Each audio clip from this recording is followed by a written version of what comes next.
My previous video illustrated the problem of a bank that is unhedged with respect to foreign currency exposure, that problem being if the foreign currency, in this case the British pound sterling, depreciates, as it does here from 1.60 to 1.45, and then creates a negative ROI for that bank. So here we look at two possible solutions illustrated by Anthony Sanders. The first is an on-balance sheet hedge, which naturally matches the liabilities with the assets with respect to their foreign currency exposure.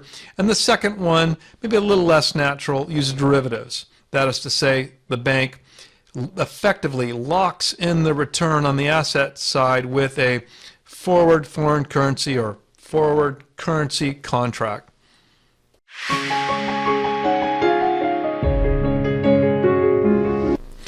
The previous video in this playlist illustrated the problem of an unhedged balance sheet by using Anthony Sanders' example 13.1, and unhedged means unhedged with respect to foreign currency exposure. And so in that example, the sources of funds for this bank are $200 million, and they're sourced entirely in the U.S. or denominated in U.S. dollars. So think certificates of deposit. Here, using his same numbers, the bank is paying 8% on those CDs, so these are unrealistically high numbers. Those are the source of funds. $200 million, that's used to invest in loans. Those are the assets. However, half go stay at home in U.S. dollar denominated loans, assets, but the other half, $100 million, are invested abroad and denominated in British pound sterlings. That's the foreign currency exposure. The spot exchange rate, we use the same example as in the text, starts the year at $1.60. The US dollar is the quote currency there, so that means 1.60 US dollars per 1 unit of British pound sterling or pound sterling. So the pound sterling is the base currency there. And if the spot exchange rate, for example, doesn't change, that's from the start of the year to the end of the year, if there's no change there, then we saw that, as we would expect, the return in that investment abroad into the pound sterling denominated asset remains 15%. That's what's expected. This bank on the asset side expects 9% on the half of the portfolio that is invested in US dollars and expects 15% on the one half of the $200 million that is invested in pound sterlings.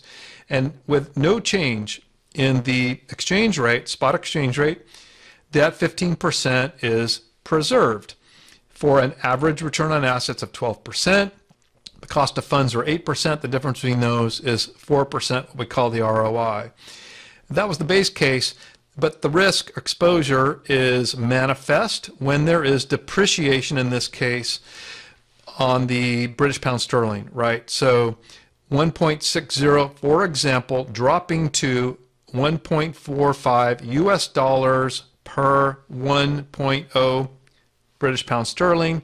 That represents depreciation of the pound sterling with respect to the US dollars, or equivalently, appreciation of US dollars with respect to the pound sterling. But this 100 million, this half of that asset portfolio is exposed to that currency risk. So here, that currency risk is being realized. And as we walked through it in the previous video, that means that 15% that is invested abroad, so to speak, in pound sterling denominated assets is eroded by the currency depreciation, the British pound sterling depreciation, so that the net return on this half of the portfolio is only 4.22, meaning the ROI is 6.61 and less than the cost of funds. Sorry, the ROA, return on assets, is less than the cost of funds, so the ROI is negative in that case. And that was the problem of the unhedged balance sheet. Liabilities are denominated entirely in US dollars, but half of that 200 goes into pound sterling that are then exposed to the risk of currency depreciation, that is to say depreciation of the British pound sterling with respect to the US dollar. And so we see here that creates a negative ROI situation. Okay, so the two solutions or remedies for that are illustrated by Sanders are, first, the on-balance sheet hedge. And so this is a natural matching here. In this case, knowing that 100 million in US dollar equivalents will go into pound sterlings, the bank matches the liability. So it sources borrowing or sources half of the funds in British pound sterlings. And that's illustrated here. You can see the impact here of the same depreciation scenario, such that on the asset side it's unchanged. In other words, the depreciation of the pound sterling from 1.6 to 1.45 does not change here. The fact that the ROA for the bank is reduced to 6.61. However, what the on-balance sheet hedge does here is it reduces the cost of funds, because now there's 100 million that's still borrowing, think U.S. certificates of deposits, where the bank is paying 8% to the borrower. That's still the same, but instead of all 200 funded that way, only half is funded that way to match the assets.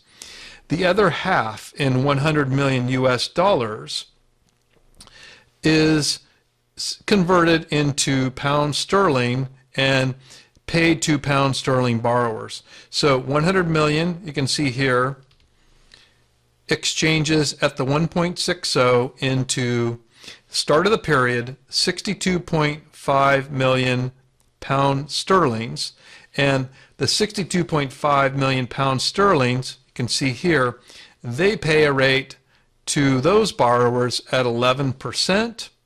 So you can see it's actually a higher borrowing rate.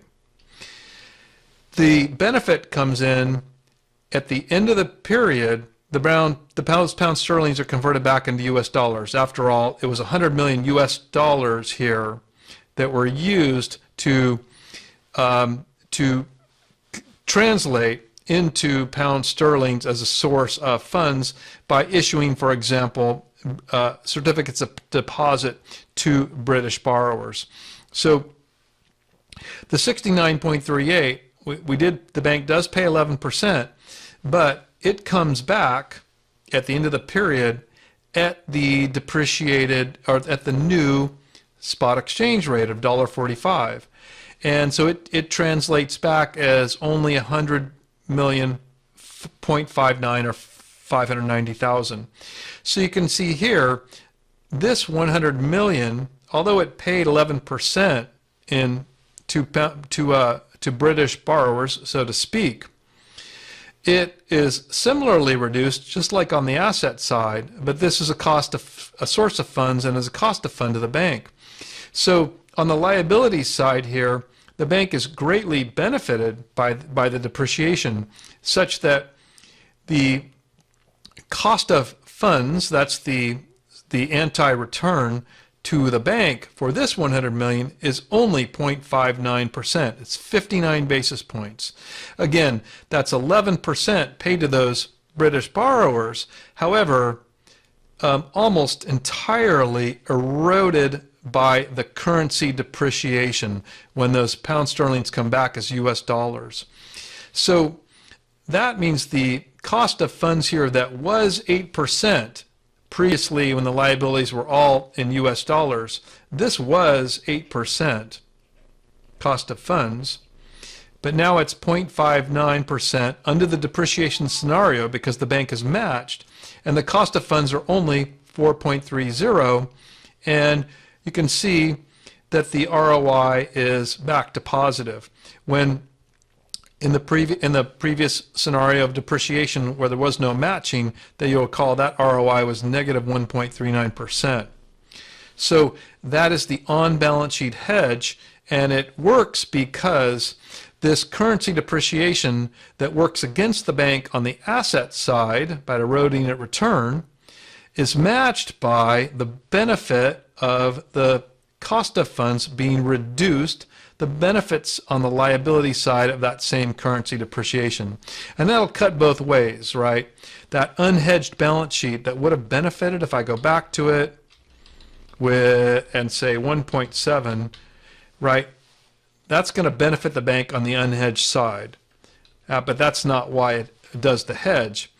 It does the hedge for the adverse scenario. But on the other hand, for the on-balance sheet hedge, if the pound sterling appreciates to $1.70, the ROI goes higher, but notice the cost of funds goes higher as well. So here that appreciation in the pound sterling works against the bank on the liability side.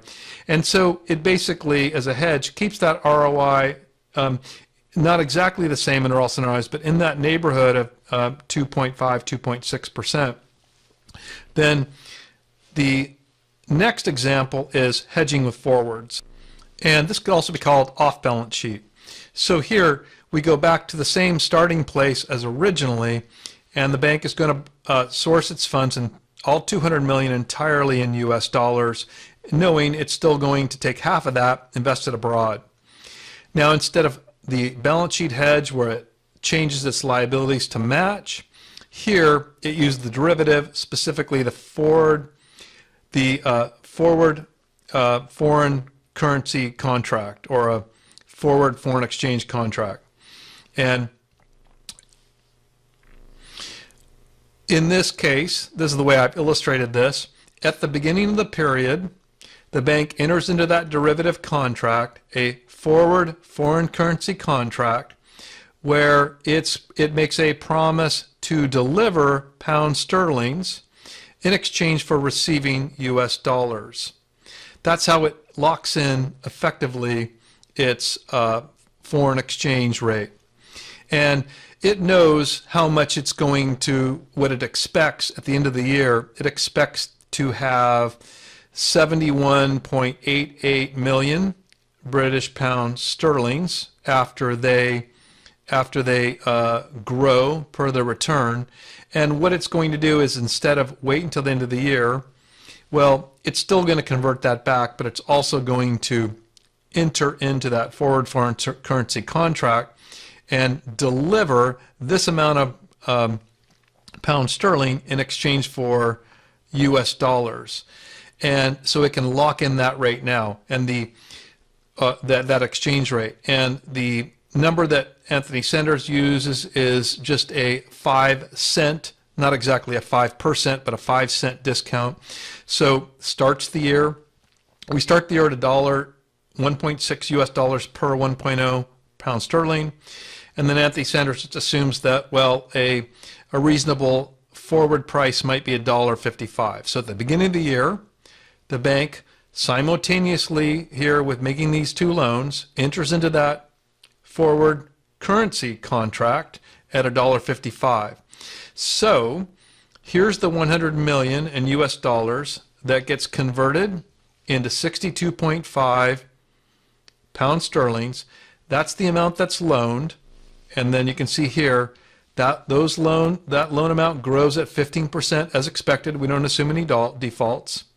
And so that at the end of the year, this bank has 71.88 million pound sterlings, as in the original scenario. However, the difference is, instead of just letting it be, letting that convert at the then prevailing spot foreign exchange rate, which may be lower at 145, and expose them to those net losses, it now, at the end of the year, has that maturity of that forward contract, where it can take these 71.88, deliver them, and receive back. You can see here, it's just multiplied by the 1.55. That represents here 111.41 million US dollars represents what the bank receives in the maturity of the forward foreign currency contract, or forward currency contract, right? It gets that back from the counterparty because they'd agreed to it at the beginning of the year. They agreed that 1.55 was a promise. So it gets back the 111.41 million instead of the lower amount it would got back if it just took that money and converted it at the spot. So it delivers it and preserves, then you can see here, an 11.41% return on that half of the portfolio, making the average or blended ROA 10.2%, cost of funds the same, and the ROI is positive 2.20%. So in this case, there wasn't an on-balance sheet hedge, which again was matching liabilities with the assets. Here, the bank, the liability, the sources of funds were still all in US dollars, but the bank entered into a derivative contract to ensure that at the end of the period, it's going to get back US dollars that keep it whole, so to speak, on that part of the portfolio. So those are the two sort of solutions to the problem of the unhedged balance sheet. That is to say, one was on-balance sheet hedge. That's right here. On-balance sheet hedge, and two, hedging with the forwards. You can download the sheet, the workbook, and then take a look at the sheets if you like. And if this video was helpful, please subscribe to the channel. Thank you.